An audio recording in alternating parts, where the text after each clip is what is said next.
Welcome back to What's New in the Lou with Alexis Zotos, presented by Kaldi's Coffee. This is your can't miss weekly podcast where we help you stay in the know of everything going on in St. Louis.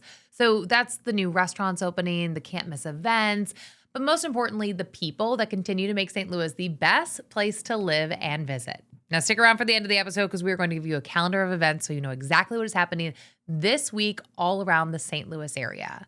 Now, we love to talk about the brand new spots on this podcast, but we also like to shine a light on those long-standing businesses. And one of them is not only a favorite here in our area, but honestly, one of the best in the country, and that's Grandma's Cookies. And we are here with the third generation because you guys are celebrating 50 years. Yes, thank you for having us. Thanks for being here. I should say having me. Us, all of us, Yes. you and the cookies, Yes. right? So 50 years, what 50 does that years. mean to hit that milestone? You know what? I truly can't believe it. I really just think back at all the years because even when I was a young girl running around Main Street and going down and tormenting my grandma and just spending time down there on Main Street and at the cookie shop, being at such a young age. I have a picture of me actually hanging up in the shop of me when I was a little girl. And of course, I had 4 older brothers. And so I was playing with my race cars.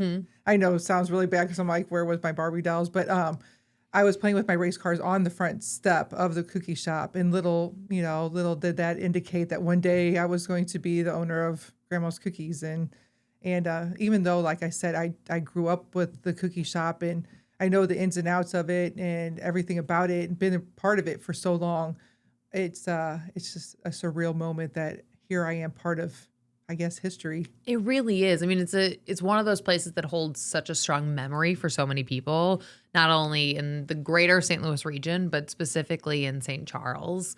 What does that mean to be a part of so many people's stories, their celebrations? I love listening to people's stories. It's some things, of course, I was such a little girl whenever it first, started. But there's so many people who still remember when it began, and they tell me, they're like, I used to bring my kids down here when they were little, and it was back when your grandma sold the cookies out of the kitchen window, and those moments. And while I remember a little bit about that, I don't really remember the full extent of it.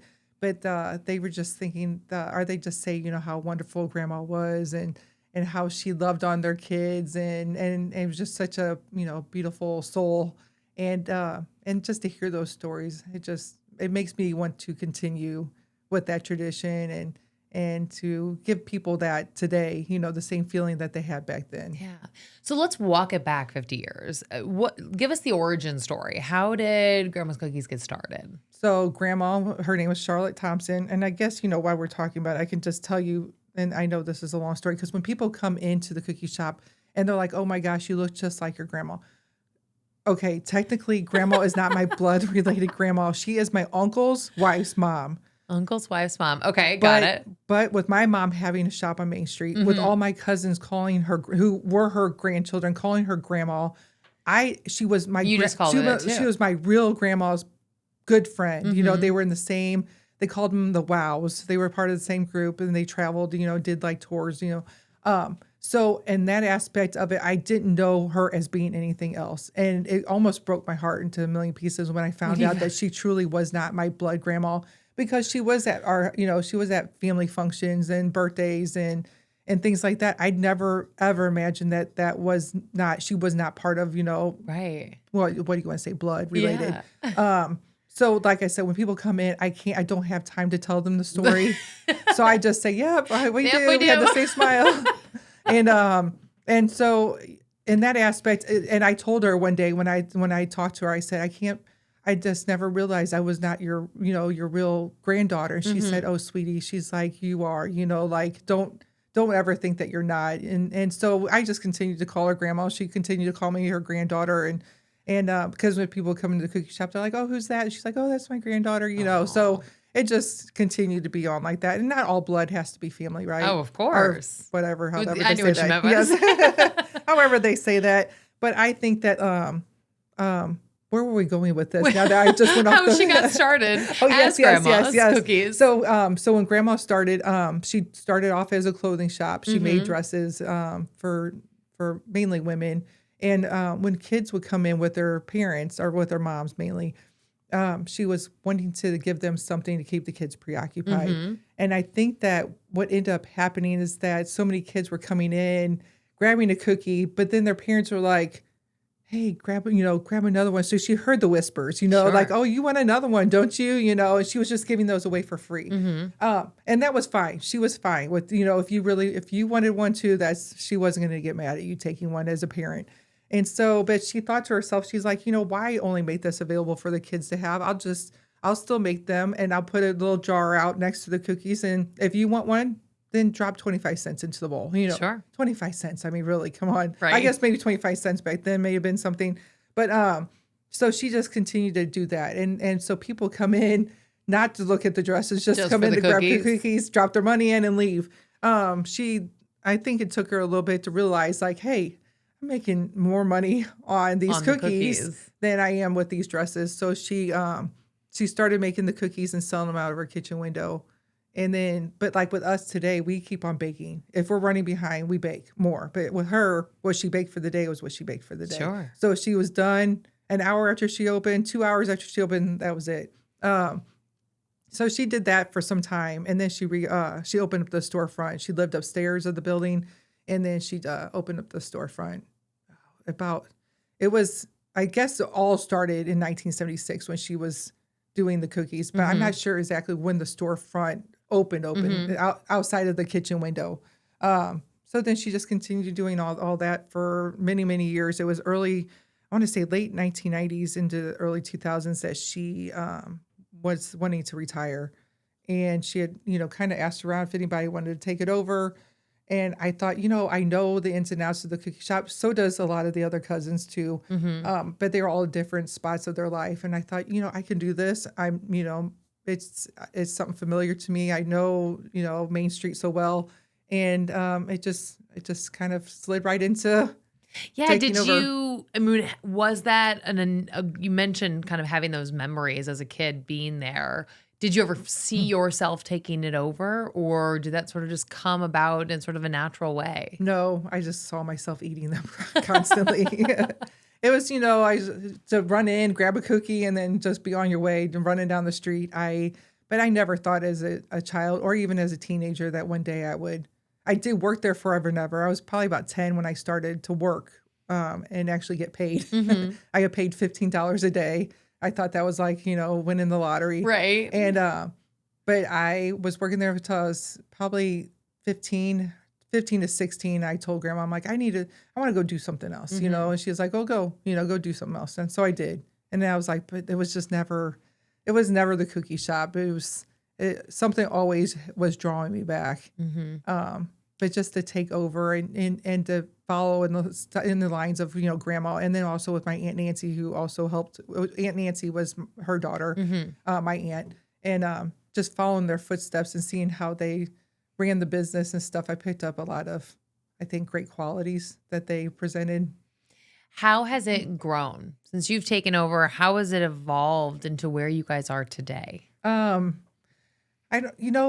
feel like we, as a society in general, we kind of search and try to draw in more customers and more people into the business. With her, I think she just let people find her. And if you found her, lucky you. And, if you didn't, then oh well. But with us, I feel like and the whole constantly baking for the day. We don't stop. So we don't close early because, we run out. We shouldn't run out. And I mean, there's times we do, but you just can't predict that because it gets closer to the closing time. You think you have enough and then you don't. And at that aspect, I think we've grown because we have more of a consistent hours where with her, you may travel from St. Louis. You may sit there and be like, well, I don't know if I should go because she may not have, Sure. she may be closed by now. With us, most people know like, okay, they're going to have, cookies until they close. So our hours are a lot longer. I think, like I said, we search for people. We have the bucket list, group helps us out and bringing more customers and controlling our social media. But I think that she didn't have all that. She just had a word of mouth. I think one of my greatest stories, and I know you didn't ask me this, but I'm going to tell you anyway. I like it. I love when people just tell me stories. I think my favorite story, well, it actually is two similar stories. So my grandma and my cousin Jeannie were both on airplanes, different times. they were on airplanes and they were sitting next to these businessmen. And the one guy said to my grandma, he said, you know, I was supposed to stop by this place called Grandma's Cookies in St. Charles, pick up cookies before I headed back home. And I don't want to go home. I'm going to be in so much trouble. I was supposed to get these cookies. And just went on and on and on about how he's supposed to get these cookies. And my grandma pulled out cookies out of his bag. And he about fell out of his chair. Did she always carry them with her? Well, I think because she was traveling to see family, she was bringing them, cookies also. But like I said, similar story to with my cousin Jeannie, is that a guy was sitting next to her and talking about the cookie shop and talking about how he's supposed to grab cookies and didn't have the time to grab them. And she pulled out cookies out of her bag. So it's just kind of I think a fun story that even though this wasn't St. Charles, these people were, I think the one person was from California. I don't remember what my grandma was traveling to. But they weren't local. Yeah. And they still knew about the cookie shop. You guys have such a reach. Yeah. I mean, you've been voted America's best cookie. And so I imagine that must bring quite a lot of tourists to come try your cookies. For sure. Yeah, and I think then too, it's increased our shipping because we ship the cookies. Yeah, because we ship the cookies, so a lot of people get online and order cookies to be shipped. And it's been huge because USA Today, we're going for our third win now. I guess they'll announce the winners. The voting's still going on. Okay. So people can still vote? Yes. Okay. Yes. Go ahead and vote. Yeah, USA Today. What's that like? When you guys got it the first time, what was that like? Well, you know what? I'm so shy about things like that because there's so many great cookie shops out there. And so I was very humbled to the fact that everybody thought that, they called us the greatest cookie shop in America. But at the same time, I'm like, but I felt so bad for the people, that came like in second, third. You're like my sister. She can't stand when somebody loses. Yeah, I know. I felt so bad. And Larry, who works for us, Larry, he's a great guy. He actually called the second place people and told them like congratulations and that's sweet. just something that we, as that's just how we think. We don't go around and be like, oh, we're the best. Look at us. But like I said, I still to this day when people are like, you're the best cookie shop in America, I still like, eat. It's hard to take that kind of praise, but it is exciting to see. And it is always amazing when we have one of our local businesses get that kind of national recognition and continue to draw people to our area. Right. I agree. And that's what I feel like we're not doing this just for ourselves. I feel like it's like us, like, here in St. Louis and St. Charles area and the surrounding areas, this is us. This is for us. And this is to let people know, hey, we as a community have the best cookie shop in America. Yeah. And so I don't feel like it's just a me thing. I feel like it's an us thing. And even then, like I said, it makes me shy. USA Today readers have named Kaldi's Coffee the best coffee chain for the second year in a row. Since 1994, Kaldi's Coffee has built its reputation on thoughtful sourcing, careful roasting, and warm, consistent service that shows up in every cup. It's an honor earned through daily dedication to quality. Explore Kaldi's best blends and find your cafe at kaldiscoffee.com. When did you start shipping cookies? It's been quite a few years, especially Christmas time. We do a lot of shipments for companies and corporations and other businesses. So Christmas time, of course, in general, is just busy, period. Oh, yeah. And you have some kind of crazy stat on how many cookies you guys do oh my gosh. a day during the holidays. I one time I knew, and I don't know anymore. This has been quite a few years ago. And even then, I don't remember what that number was. I just remember it was like 6,000 something. And just a slow day. It was over 6,000 cookies or something crazy. That is wild. What's your number one cookie? Well, my personal favorite. Yeah, both your personal favorite and the actual most popular. So actually everybody's favorite is the chocolate chip. And it kind of goes in line, as you see the cookies, how we present them is chocolate chip, snickerdoodle, sugar sprinkles. Then we have the peanut butter chocolate chip, oatmeal raisin, coconut. So like I said, the chocolate chip is the favorite. Then you have the snickerdoodle, then the sugar. But my personal favorite is, because I've eaten these cookies for how many years? Sure. I'm not going to tell you. I was getting ready to tell you my age. I'm going to tell you how long I've been eating them, but for a long time. And so I branched off to do other cookies, of course. But peanut butter chocolate chip and coconut are my two favorite. Now, coconut chocolate chip is not something we make all the time. You can special order those, but those are amazing. Okay, now I do have to ask. So if you guys are watching on YouTube, you can see this. Like, if you look at your cookies, they're just these like incredible gigantic cookies. Yes. How do you do this without We- giving away all your yeah. secrets? But like, We just- my cookies never look like this. Yeah. I mean, you can do it too. Everybody, there's people who do this. They scoop it. Yeah, that's mine. They scoop them. You know, Okay. we use a scoop. I think that I always tell people it's just, it's the love that we pour into these cookies that makes them rise or do whatever we need them to do. But I think it has a lot to do because I can't take this dough and make them at home. I don't know why. They just Right? don't So turn even out you the same. can't do it at home either. No, they just don't turn out the same. I tried. And because we do have edible cookie dough and people are like, can I make these at home? I'm like, you can, but they're not going to look like these cookies. Yeah. And they'll taste fine. They'll taste just like those, but they'll probably flatten out on you. But I'm like, but why would you want to cook them? Just eat the dough. Right. Oh, I So, love cookie dough. yeah. I'm one of those people like cookie dough is just so good. That is my like guilty pleasure. Yes. And you know what? I did not mention this when we were talking earlier, before the show, is that we are going to start carrying ice cream cookie sandwiches also. Ooh. So we yum. just got the cooler in, so we'll be making, different kinds of ice cream cookie sandwiches to sell. God. Delicious. Just grab and go. Well, okay, and so that brings me to my next question. So yeah, you guys have the cookies, that's what you're known for, but you are expanding. So you're gonna do ice cream sandwiches, and then you guys are also launching coffee. Our iced coffee. Yeah. Iced coffee. Yes. What made you want to kind of branch out there? I think there's so many people who come in asking for a cup of coffee, and we just didn't have that brand or that I guess coffee that we were what do you want? Proud to serve. Exactly. And so we're like, why not offer something to people to complement the cookies? And so we ended up I guess joining with a local company, La Cosetta? La Cosetta. And so Our accent is not good. they are, but they're great. They're a local spot. spot. They're right down the street up here in Maplewood. For 20 years, they've been in business. Great guy. Jamie's his name. Great company. We love what he stands for.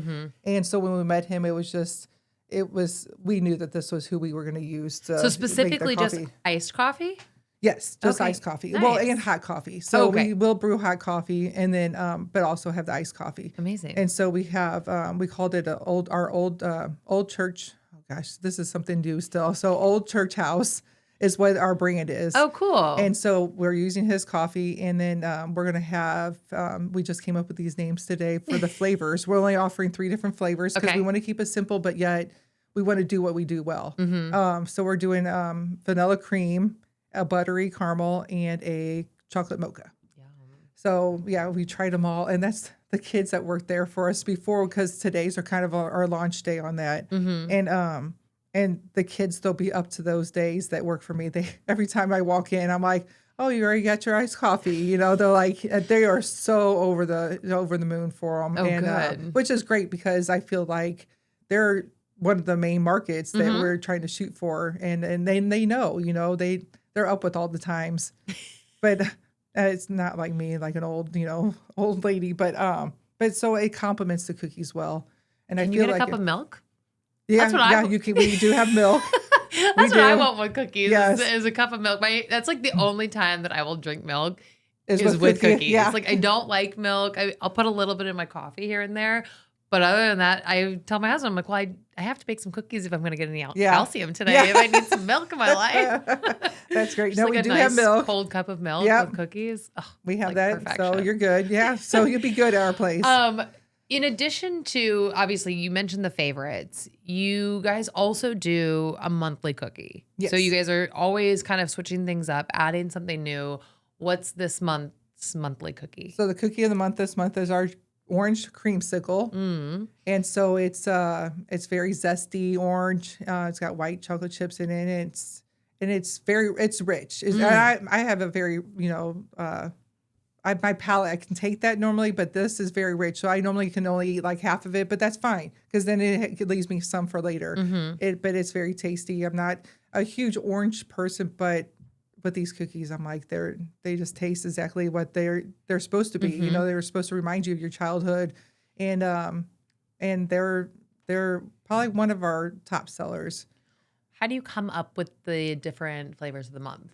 Good question. Everybody asks us that. Normally before the beginning of the year comes about, my daughter, Isabel, and my husband will just sit around. We'll just start throwing out flavors. Mm-hmm. And of course, we have to bring back some of the old ones Okay, so because yeah, if we are there don't, certain ones that are like they're yes, always coming back as a you have monthly? to because like the s'mores, if we didn't bring them back, I think people would be outside rioting. They'd be very upset. So we do have ones like the s'mores or the apple crumble. I'm trying to think. Easter time is our carrot cake cookie. So and then we have to do a lemon flavor one of something every year. But if we don't, people are angry, and so I don't. So I kind of listen to what people have to say and to make sure that they get put back on the schedule of when we're going to do them. But yeah, I think a lot of people are waiting for that lemon cookie. You hear from them. Yes, every day at least every day there's at least 4 people that'll be like, "When's that lemon cookie coming back?" I'm like, "Oh." Do you ever take the monthly specials and add them to the permanent menu? I would love to. Gosh, I would love to, but it's a lot of work just to keep up with what we Sure. Yeah. do How many on show. varieties do you have on the regular menu? Oh gosh, now you're putting me on the spot. 2, 4, 8. Okay. Because the double chocolate chip wasn't one that we did every day. It went at some point, until now. So we do the double chocolate chip now. It used to Is be that just this 7. big It's this one, chocolate yes. one? And Yeah. so we do that one on a regular basis now, and so that one has become kind of a staple. But before you were only able to get that by special order, because we used Ghirardelli chocolate, and it was just and that cocoa was hard to come by for a while, and it was very expensive. But now we found a supplier for the chocolate. So When you think about just kind of the role that cookies play in somebody's life, whether it is these special orders that they do for graduation or a wedding, or just the simple walk down Main Street, I think I'll treat myself to a cookie. When you think about kind of that impact you have on someone's life, what's that like for you? it's a blessing, really, truly is a blessing. So many people, like I'm shipping cookies for a wedding next week to Rhode Island, and the girl's getting married up there, and the mom was telling me that the daughter wants to have a piece of home for her wedding, and it did. It made my heart kind of like, oh, it's a compliment. It's such a compliment and honor to be part of people's lives like that. There's memories. There's so many memories of these cookies in people's lives. So many people tell me about my grandma and I used to come down to Main Street, or I live 4 hours away, and we would take a yearly trip to Main Street, and we could not stop by and get cookies. But it's an honor and a blessing truly to be part of those people's lives. Main Street is a place in itself that, has such a special place for people. What's your favorite time of the year on Main Street? Oh, brother, I know this. Everybody's gonna be like, "Oh, before it's Christmas." I love the Christmas time down there.